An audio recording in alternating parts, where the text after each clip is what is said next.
ಸ್ನೇಹಿತರೆ, ನನ್ನ ಹೆಸರು ರಾಧಾ. ನಾನು ವಿಜಯನಗರ ಜಿಲ್ಲೆಯಿಂದ ಬಂದಿದ್ದೀನಿ. ವಿಷಯ ಏನಂದರೆ ಇಷ್ಟೇ, PhD ಪೋಸ್ಟ್ ಖಾಲಿ ಇಲ್ಲ ಅಂತ ತೋರಿಸ್ತಾ ಇದೆ.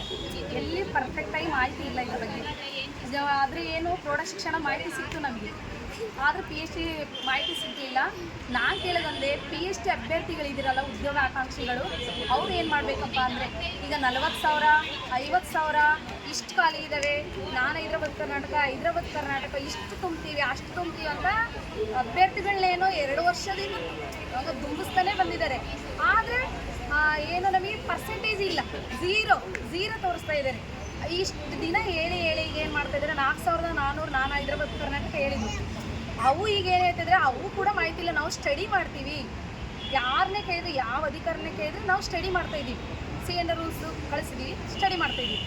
ಈ ಮಾಹಿತಿ ಬರ್ತಾಯಿದೆ ಹೊರತು ನಾನು ಕೇಳೋದೇನು, ಎಲ್ಲರೂ ಒಗ್ಗಟ್ಟಾಗಬೇಕು. PhD ಅಭ್ಯರ್ಥಿಗಳು ಈಗ ಎಲ್ಲವಕ್ಕೂ ಕಾಲ್ಫಾರ್ಮ್ ನಡೀತಾ ಇದ್ದಾವೆ, PhD ಮಾತ್ರ ಎನ್ಐ ಆಗ್ತಿದೆ. ಇಲ್ಲಿ PhD ಇರೋರು ಎಲ್ಲರೂ ಬರಬೇಕು ಅನ್ನೋದೇ ನನ್ನ ಮನವಿ. ಗ್ರೂಪಲ್ಲಿ ಇದ್ದೀರಲ್ಲ, ಅವ್ರ ಮಿನಿಸ್ಟ್ರ, ಅವ್ರ ಕಮಿಷ್ನರ ಅನ್ನೋದು ಬಿಡಬೇಕು ಫಸ್ಟು. ಈಗ ಹೋರಾಡ್ತಿರೋದ್ರ ಬಗ್ಗೆ ಬ್ಯಾಡ್ ಕಾಮೆಂಟ್ಸ್ ಬೇಡ. ನಮಗೋಸ್ಕರ ಹೋರಾಡ್ತಿದ್ದಾರೆ, ನಾವು ಅವ್ರಿಗೆ ಋಣಿಯಾಗಿರಬೇಕು. ಇದು ಒಂದು ಹೇಳ್ತಾ ಇದ್ದೀನಿ. ಅದು ಏನಿರಲಿ ಕಣ್ಣಾರೆ ನೋಡಬೇಕಲ್ಲ, ಅಲ್ಲೇ ಕುತ್ಕೊಂಡು ವಾದ ಮಾಡೋದು ಬೇಕಿಲ್ಲ ನಮಗೆ. ಎಲ್ಲರೂ ಕೈ ಜೋಡಿಸೋಣ. ಇಲ್ಲಿ ಮಾಹಿತಿ ಬರೋ ಪ್ರಕಾರನೇ ನನಗೆ ತಿಳಿದ್ರ ಮಟ್ಟಿಗೆ ನಮಗೆ ಬೆಳಗ್ಗೆ ಒಬ್ಬರು ಮೇಡಮ್ ಭೇಟಿ ಮಾಡಿದ್ವಿ, ಅಲ್ಲೇ ಹೋಗಿದ್ದು ನಮಗೆ. PhD ಅವ್ರ ಬಗ್ಗೆ ಕೇಳಿದ್ರೆ ಅವ್ರು ಏನು ಹಂಗೆ ಸುಮ್ಮನೆ ಏನೋ ಬಂದಿದ್ದಾರೆ ಕೇಳಿಸ್ಕೋಬೇಕು ಅನ್ನೋ ಒಂದು ಥಾಟಾಗಿದ್ದರು. ಹಂಗಾಗಿ ನಾನು PhD ಅವ್ರ ಅಭ್ಯರ್ಥಿಗೆ ಹೇಳೋದು, ಎಲ್ಲರೂ ಕೈ ಜೋಡಿಸೋಣ. ಇಲ್ಲಿ ನಮ್ಮ ಜೊತೆಗೆ ಸಪೋರ್ಟಿವ್ ಆಗಿದ್ದಾರೆ, ನಾವು ಕೈ ಜೋಡಿಸೋಣ.